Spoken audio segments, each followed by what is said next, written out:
possibility of a strike looms large over the public sector, and government is to face off with the unions on their wage demands. This against the backdrop of a ballooning government wage bill it is battling to reduce, and unions who demand income to match rising costs of living.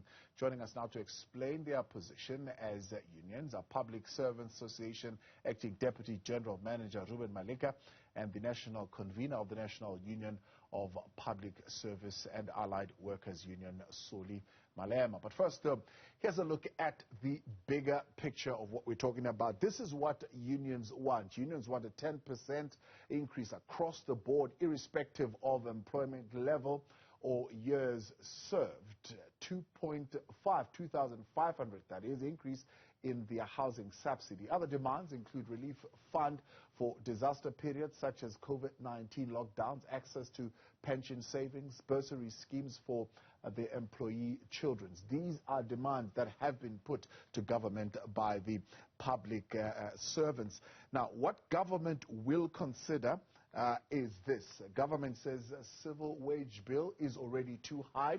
10%, way above the inflation level of 5.9%. The big picture, government saying that they've budgeted 20 billion towards the compensation, which is just really a cash bonus after tax every month, which will amount to about 20 billion rands. They have proposed that a hike would cost government close to 66 billion a year, and government would need 40 billion rands more. Now, the big picture is looking like that at this particular point in time, and this is, of course, the offer that government has put on the table currently. Government employs 1.2 million people in public service. This year's wage bill still stands at over 680 billion, and the wage is government's largest spending component at this particular point, at some point amounting to 34%. Gentlemen, these are the numbers. This is the picture. This is what it looks like at the moment. Earlier on in the month, you made your requests known at the bargaining council, shall I say your demands known at the bargaining council. Government has now responded. They would rather be giving workers this cash gratuity of 1,000 rands a month, because they say this is implementable. It's what they've budgeted for. It will come up to 20.5 billion rands versus what you are demanding. How are you receiving this, Reuben? Thank you very much, Thabo. We and also the GS of Newzroom and the viewers at home. First of all, Thabo, I must indicate that we almost in the early stages of our negotiations, and what the employers responded, one cannot say that they have rejected, because I don't think the employer would reject a demand. They are at a point of responding and indicating what they have in the kitchen. And obviously, as Labour, we have rejected what they regard as what it can entice us of 20.5 billion, because we know that arising from the non-implemented resolution 1 of 2018, which the money they confirmed was budgeted for that process, was about 38 billion rand. So that money was never used. We expect that in terms of the medium-term expenditure framework, that money is still available. So coming with 20.5 billion, which is even in the next financial year, which is even less than what they already had, which was not implemented. Yeah. One can believe that we are actually in the early stages, and we believe that's why we have sent them back as unions to say that let them go back and go and go and search all their pockets, the front pockets and the back pockets. We know that in the back pocket they already had money of 38 billion. So once they can disclose all that amount and put it all together, would have around taking into consideration that they also made savings last year of not being contributing to the pension fund because it was a cash gratuity. So they made also savings from that part of last year. So we expect anything not less than 70 billion to 104 billion that they should be having to actually come to us with respect and give us something that we can go and seek the mandate of workers. And on that note, we have agreed that because they knew from the onset that the 20.5 billion would not be anything that will be acceptable. That's why, as parties, we have agreed that the employer is being sent home to go and look for more money. They'll come back on the 31st of May, and we are positive that when they come back, they'll realize that we don't have time, because in terms of the time frames, we must conclude these negotiations by 30th of June. All right. So hopefully, come 31st of May, they'll come with an offer. We'll come back to that. Let's bring in Solly. Solly, what is your response? The government, I'm told, in their response, in one of the documents at the Bargaining Council, saying that any cost on the baseline would significantly disrupt the table fiscal framework. So that's simple. In simple terms, they're saying, no, we did not budget for this in this particular financial year. So 20.5 is all that they budgeted for, including the normal pay hike, or known as pay progression, of 1.5%. Yeah, thanks, Thabo and Comrade Reuben. Firstly, as NUPSO, we reject the budget tabled before the council by the employer, and we are rejecting it because you can't budget before the negotiations. Because once you do that, we're no longer talking about the negotiations, because you are saying this is what I'm having. But secondly, Thabo, the issue of austerity is a problem, because this is a part of the austerity that we always talk about. And if you look at the budget that was delivered by Enoch Godongwana in February, where he cut the corporate tax by 1%, how do you do that to give the bosses money and come and plead poverty with the workers, especially after they went through hardship during COVID and so forth? The West Part government reneging from implementing Resolution 1 of 2018. And judiciary as well, Thabo, cannot be exonerated from that, because we were relying more extensively on judiciary to make sure that they don't collapse collective bargaining. But instead, judiciary is siding with the employer. Thank you, Thabo. Yeah. So the debate, of course, is around the fact that every sector currently, because of COVID-19, which Reuben has already mentioned, has shed jobs, but government is not. And so people will still remain employed. But what government is saying is that the cash gratuity is a much better offer, and unions would need to look at how they work within that 20.5 billion. Are unions willing to look at that 20.5 billion? Do they see the 1,000 rands a month as something worthwhile? Look, firstly, let me just put it, we as NUPSO or SAFTU, we rejected that offer from last year to say government is now coming up with new things, and this is problematic to us.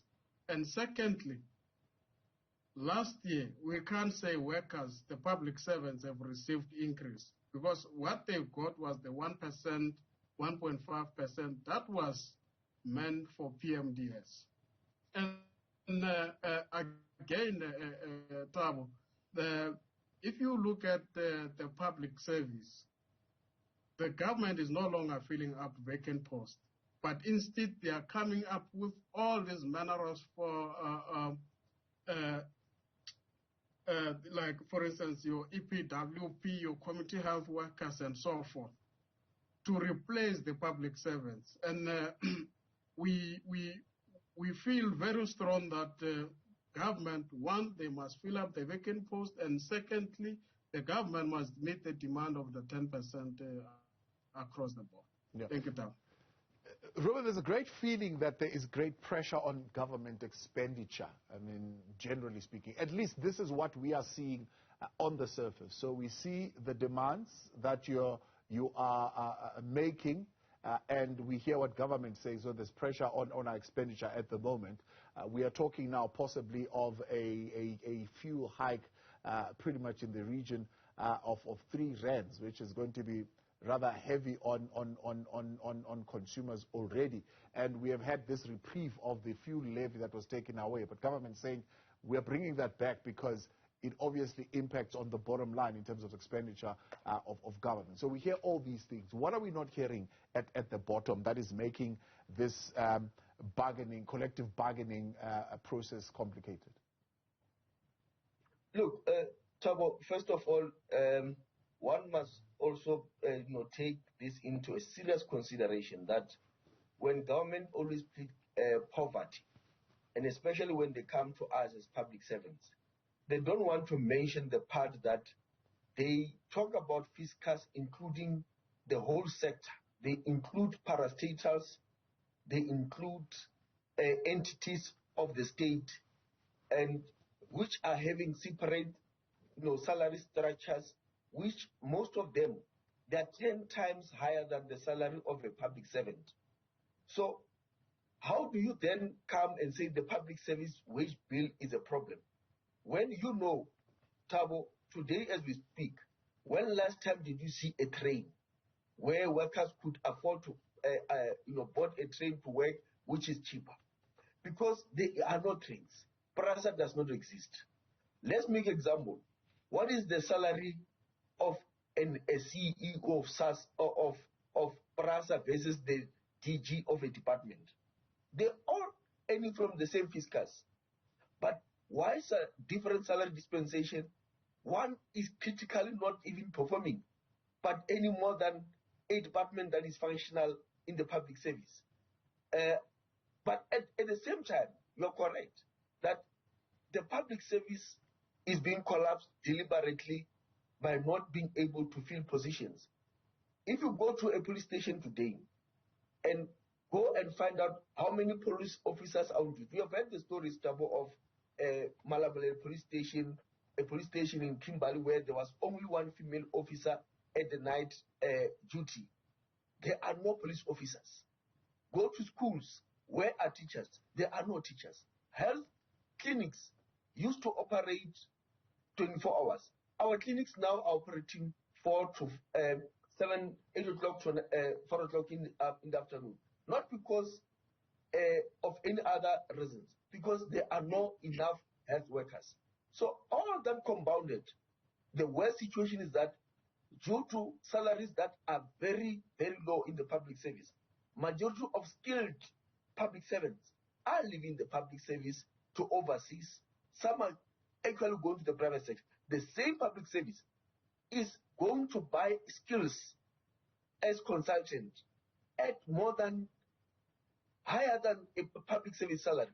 Most of the departments that are operating right now, if they have to do anything that is technical, they must go and hire somebody who resigned, who's technical, who's experienced, who resigned because of the salary is low, whom obviously has opened a consulting company, and then they have to pay that person 20 or 40, more than 30 times than the salary. That also we do not actually understand why government would be willing not to pay a public servant to do a job and only expect that they can pay that person 30 times that person's salary when he's a consultant. Yeah. Would you be willing then, Reuben, in the 20.5 billion to have a conversation around not 10% across the board, which is above what government says is inflation beating pay hike, but maybe varying increases across various levels of employment, depending on where the critically needed functions or skills are? Look, we already have that particular provision. It's called occupational specific dispensation, where there's a salary dispensation that is different. However, end of the day, here when you talk about salary increase, we are not talking about attracting or retaining. We are simply trying to put the employees in a situation where they have a purchase power, where they can beat inflation, where they can beat the petrol price that we have already indicated that in the next week is going to increase more than ever. I think it's going to be around 25 rand or 26 rand a liter per petrol. Today, most of public servants cannot afford a simple thing, cooking oil. Cooking oil is more than 100 rand. So we are simply saying that with these increases, it's not to make them rich or even attract them.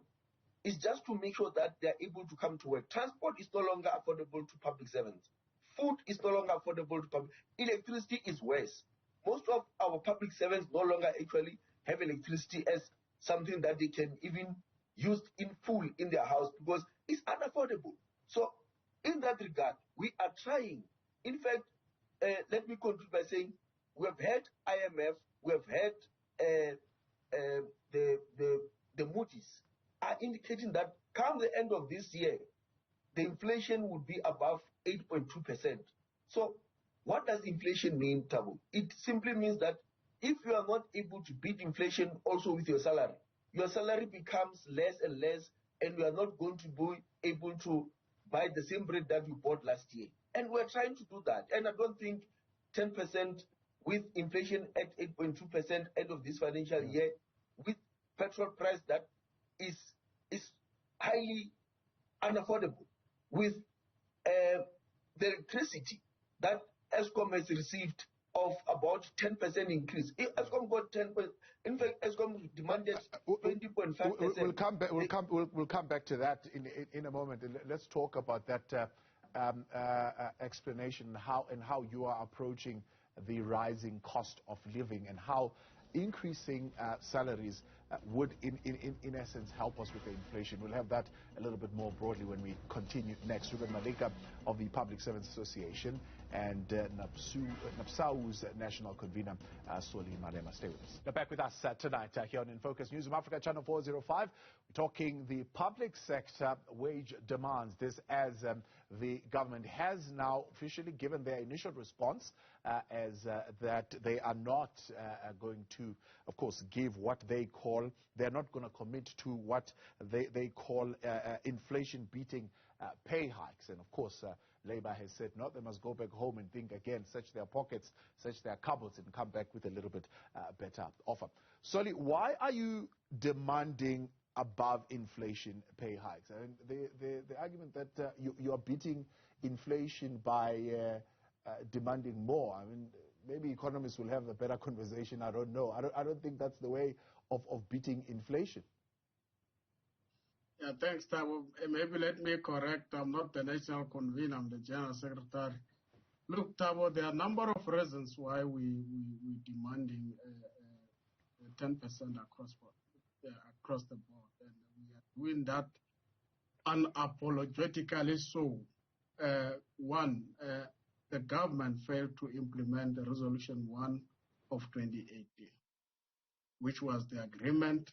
They just came up with their tactics and so forth. Two, last year public servants did not receive an increase. They received a 0% increase.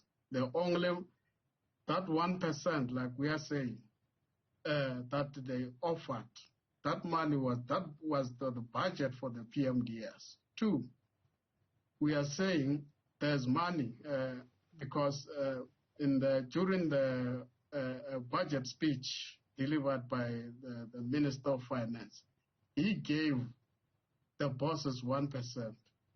And if you look at during the apartheid Natal, the corporate tax was sitting somewhere around 53%.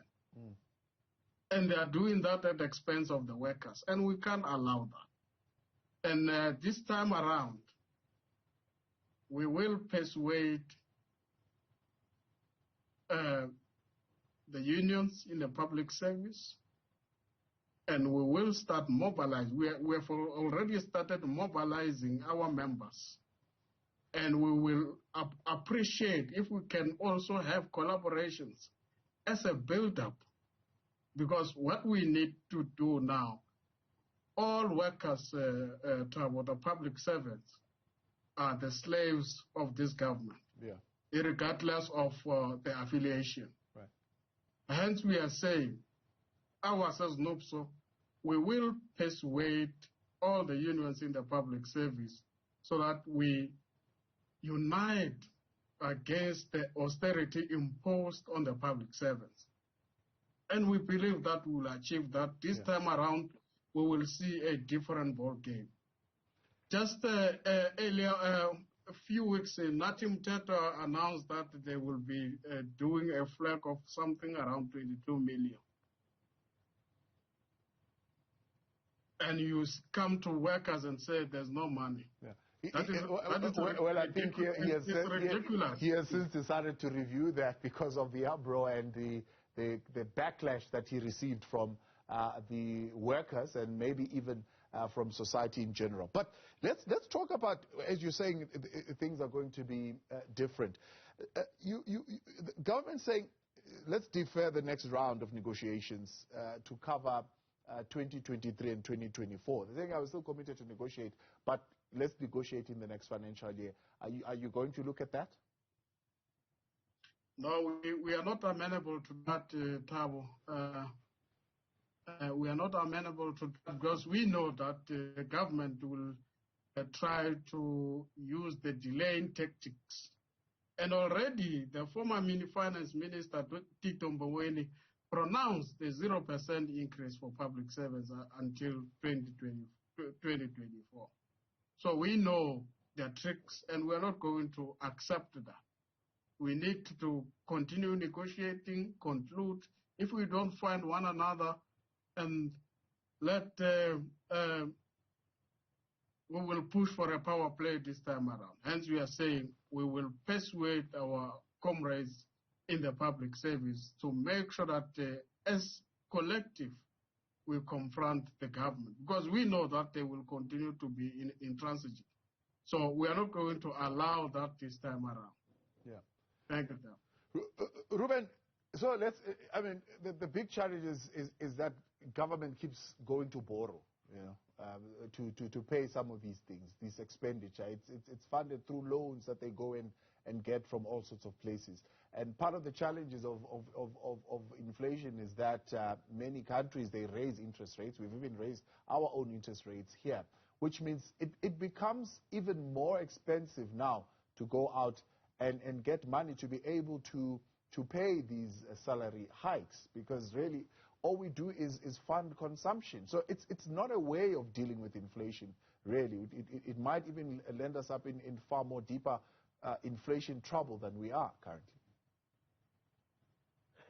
Yeah, but Thabo, the correct status of what we are saying is that, in fact, we are in a better position of paying what one can say is being borrowed because of, as a country, because of the status that has been put by Moody's and other rating agencies to say that the outlook is positive, which means that it puts us in a position of reducing the interest rate on our loans that are made out of those IMF and other service providers. But that does not mean that when the country is borrowing, therefore it means that public servants should also suffer.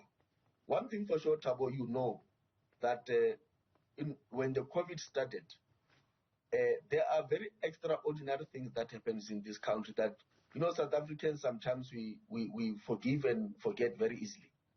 We just forgot that during the COVID, there was 500 billion that was also borrowed, and it ended up in the hands of many people through a corrupt way of dealing with COVID.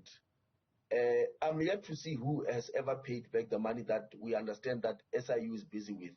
Because that only, if it's recovered, will not be talking about being worried about where is the money. Extraordinary thing happened also in Eastern Cape. Something golf carts or something like that were bought at huge prices. And we don't know what happened to that process. Like Comrade Malema is saying now, again, extraordinary announcement. we're going to have a flag of 22 million.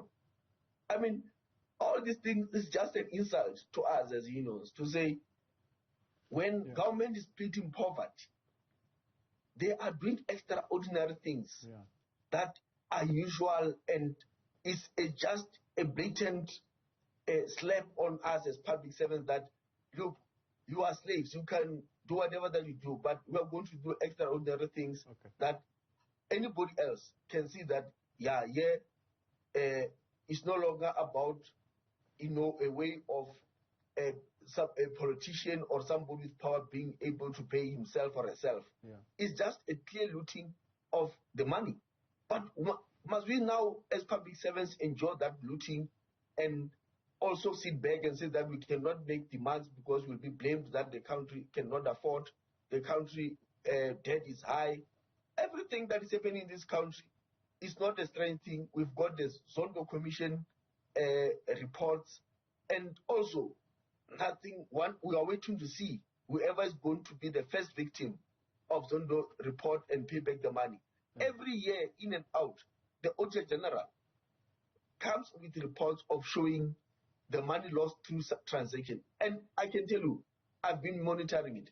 There's not even each and every less than 60 billion that this cannot be accounted for. Way above what we're demanding. So with this all transaction, where is the appetite of those with authority to make sure that before they even talk about public service wage bill, they must talk about the problem to the country, the threat to the country. It is not the public service. The public service is actually doing better. If you look at what the reports are saying out of what happened to COVID-19, our own nurses, our own porters, people of this country as public servants are the ones that make sure that we fight the COVID-19 to where we are having a zero-level lockdown. It's because of us as public servants. But all these things that have always been said were not being given, that recognition and even attacked for earning a little that we're earning. While the big things that are happening through maladministration or corruption are left hanging. Nobody's paying back the money. Nobody you made that point. No, I hear you. Got it. Reuben, Solly, appreciate your time, guys. Thank you very much for coming on. Clearly, this one still going back to the drawing board, and there'll be a lot of back and forth still to come out of that public sector wage negotiation. Reuben Maleka of the Public Servants Association and NAPSAU's General Secretary Solly Malema there.